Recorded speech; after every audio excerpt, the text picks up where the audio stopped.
And this is Dan Krischer. I'm live at the 2012 VDrums World Championship. With me is our U.S. representative, JP Bouvet. And first question, how did you first learn about the VDrums contest?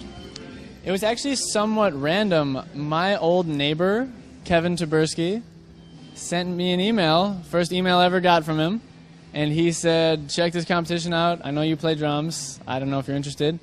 But that was the beginning. And he's actually here at the World Finals today, and he got a chance to come to the U.S. Finals actually last August. So now, how did you actually get into the contest? What was the first stage? Well, first stage in the U.S. at least was to submit a YouTube video, and then you're allowed to compete. And then it started at a local level at a music store near my home in Minnesota. First round there, and I showed up, had never actually played on a VDrums kit, so I got there ready to just play drums. And then the guy before me was like doing different kits and stuff. I was like, oh, I'm probably supposed to do that, aren't I? So then I kind of fiddled around with it because I was early. And then there was the local round that went well, fortunately. Then there's the regional round, and then the nationals. And I got to nationals in 2010, but I failed. I didn't win. But I did the same process over again in 2011, and I made it, luckily. And same experience, so after you competed in Minnesota, then what happened this year?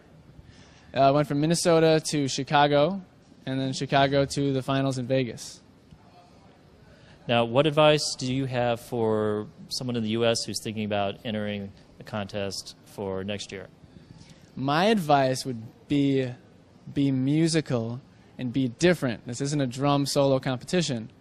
And honestly, they want to see you use the equipment. The capabilities are infinite. That was the hardest part of the finals, was that they were like, hey, you can use MP3s now. You can literally do anything. So it was like, the hardest part was thinking, where do I even start? It's like, so be musical, try to be creative, be different, be yourself, and that's all. Now, tell me about your rig tonight. What kind of setup are you going to use? I'm using a pretty basic setup. It's the normal TD20 kit with the 4 toms, 3 cymbals, double bass drum pedal. I'm using the Octapad a little bit. And this routine, unlike my past routines, is really heavily based on the sampling pad, the SPD-SX. Very cool. Well, listen, JP, we're looking forward to your performance tonight. Best of luck. Thank you. And JP Bouvet, he's representing the United States.